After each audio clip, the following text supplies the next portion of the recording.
scam. I mean, we got people that's getting ready to retire that's going to try to live off $2,000 to $3,000. Impossible. It's impossible. Because what happens, it comes up here, we spend it. We're $35 trillion in debt. We don't have any money. We're dead broke. And then taxpayers have $2 trillion in credit card debt. We are in huge trouble. In this body, we had better start figuring that out, because we're going to have a run on this city here soon, and there's going to be about 150 million people coming up here saying, where's our damn money that we paid in?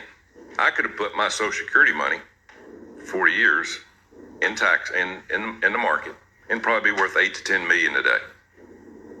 But the federal government wasted it. So I'll get off my horse there. But it's good that we have this, because we got, I get a little pension check from education. I was part of a union. It's not going to help people.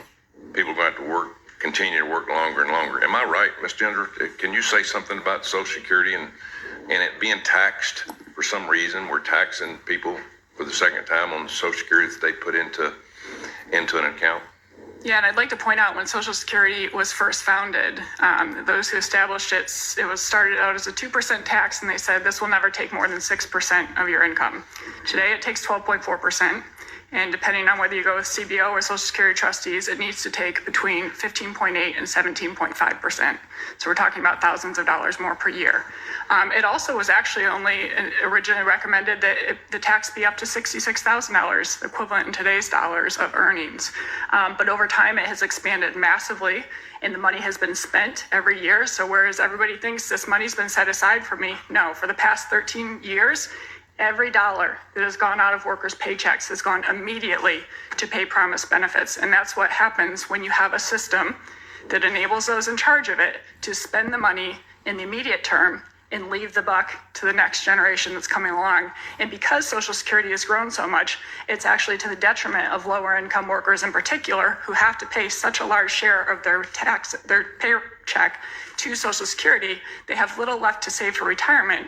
And then lower income and African American workers have the lowest life expectancies. So they are the most likely to get nothing back in return. 1 out of 4 African American men will die between the ages of 45 and 64 after having paid into the system for decades, tens if not hundreds of thousands of dollars, and they might get nothing back. What's the solution? I think we ultimately have to shift towards a universal benefit system. That's what true social insurance is. It does not make sense that we are paying the biggest benefits to the highest income earners. So gradually over time, I think we need to bend down the benefits for the middle and upper income earners, actually increase them for the lower income earners. Look at things like indexing retirement age to life expectancy, more accurate inflation index. And I think that workers need an option to have their money in something that actually earns a positive rate of return and that can't just immediately be spent by Congress. I have a 28 and 29-year-old, 2 boys, got jobs, working hard, paying Social Security. They ask me all the time, Dad, will I ever see any of that money? Will they see it? I think they will see some of it. That's the exact same thing I hear whenever I ask a group of younger workers, and none of them raises their hand. So I think that there will be something there, but it's not going to be what has been promised. Mr. Stevens, you got anything to add to that?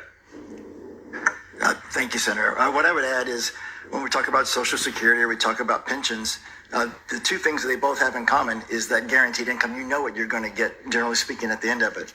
What I reference in terms of protected retirement, we have developed now solutions that get at both of those in a very efficient way. And they also address the issue around market volatility, because we have step-ups and lock-ins. And it's a very efficient way to deliver that to millions of Americans that we've been talking, and that's all because of what you all did around Secure Act 1.0 and 2.0. They have put us in a position to do that.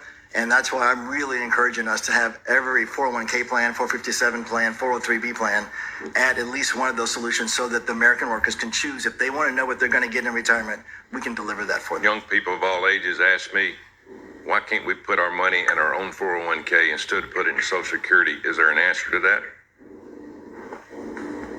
I think what I love is that they're asking the right question.